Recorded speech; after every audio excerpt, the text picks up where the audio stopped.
ने देखा कि भक्ति में तो विष्णु जी को भगवान जी कहते थे अपन, तो कहते हैं विष्णु जी रजिस्टर देख रहे थे भगवान अपना। तो नारद जी की आदत थी हर किसी को कह के छेड़ के चलना। तो भगवान जी से नारद जी बोले, भगवान जी आप क्या देख रहे हैं? भगवान ने कहा भाई नारद तेरे काम की बात नहीं है कि नहीं मुझे बताओ आप क्या देख रहे हैं। तो भगवान जी ने कहा कि मैं वो रजिस्टर देख रहा हूँ जो मुझे याद करते हैं। कौन सा रजिस्टर? जो मुझे याद करते, मैं उस रजिस्टर को देख रहा हूँ कौन कौन। तो बड़ी जिज्ञासा से नारद ने देखा उसमें, तो सबसे ऊपर नाम उस रजिस्टर में नारद का था। तो बड़ा खुश हुआ कि भगवान के रजिस्टर में और सबसे ऊपर मेरा नाम है। आगे हो जाओ।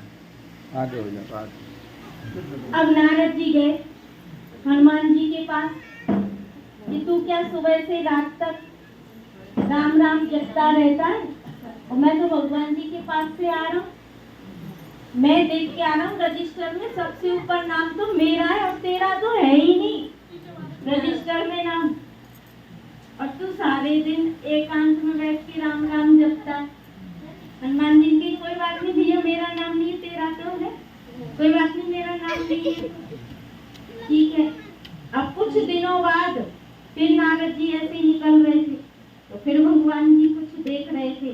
कहा भगवान जी क्या देख रहे हैं? कि तेरे काम की बात नहीं है। कि नहीं मुझे बताओ क्या देख रहे हैं। तो उन्होंने कहा कि मैं ना अपनी पर्सनल डायरी देख रहा हूँ। भगवान जी ने क्या कही? पर्सनल डायरी देख रहा हूँ। उसने कहा भले पर्सनल है पर मुझे बताओ क्या है।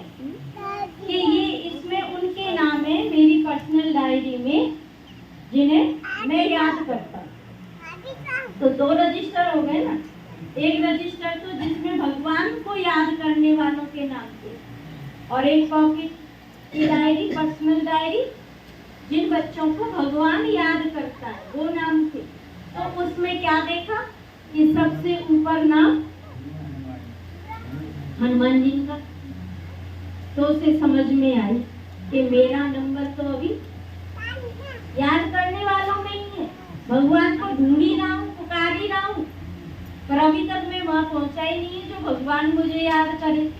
अभी उस लायक में बना ही नहीं जो भगवान भी मुझे याद करे, है ना? तो हम और तुम बड़े ही सौभाग्यशाली भगवान के वो बच्चे हैं जो फोटो में कोई और कोई में भी कोई हमें भगवान ने चुना। नहीं तो पूरे गांव में कितने लोग हैं? कितने? बहुत सारे हैं ना, इतने से ही थोड़ी है। लेकिन यहाँ भगवान के घर पे आने वाले कितने से? बहुत थोड़े। तो हम हुए ना वो पॉकेट वाले, छोटी डायरी के नाम वाले जिन्हें भगवान चुनता है। हम वो बच्चे, भगवान को दुनिया याद करती है, लेकिन हम वो बच्चे जिनको भगवान खुद आकर के घर बैठे और अपना परिचय देगा। घर बैठे उन्हें बुला बुला के अपने वरदान प्यार लुटा। तो है ना हम पर्सनल डायरी वाले। जो है पर्सनल डायरी वाले हाथ खड़ा करें, जिनका छोटी डायरी में नाम है हाथ खड़ा करो। साहसी भैया नीचे क्यों है? हाथ ऊपर करो। अब जिनका नीचे तो समझ जाओ कि कहीं गड़बड़ है, और जिनके पूरे आते तो समझ जाओ कि हाँ। Thank you. ओम शांति। तो ऐसे ही आपको बाबा के घर रेगुलर हाजिरी लगानी है। मैंने कभी भी आपकी चेकिंग के लिए आ सकते हैं, अचानक रुक के भी देखेंगे तो मुरली क्लास करते हैं कि नहीं, और अचानक आके भी देखेंगे कि तुम कर रहे हैं कि नहीं। ठीक है? ऐसे होना चाहिए कि नहीं माताएं? पक्की?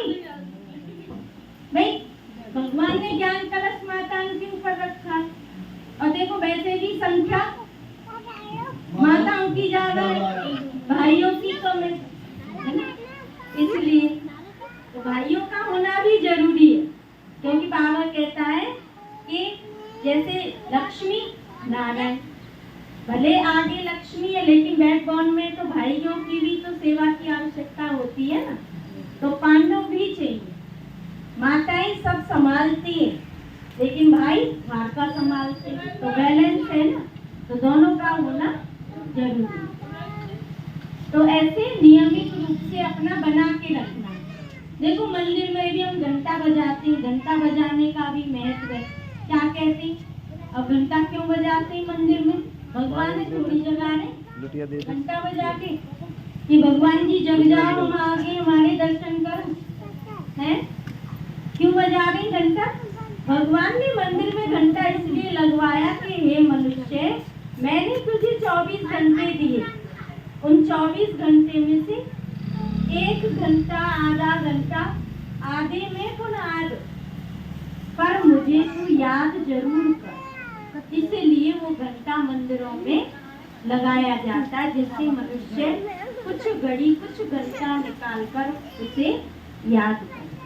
तो 24 घंटे हमें अपना ही सब कारोबार करना है, लेकिन उसमें से 1 घंटा हमें भगवान की शिक्षा के लिए, उसकी याद के लिए जरूर देना है। ठीक है? ओम शांति। तो अभी हम सुनेंगे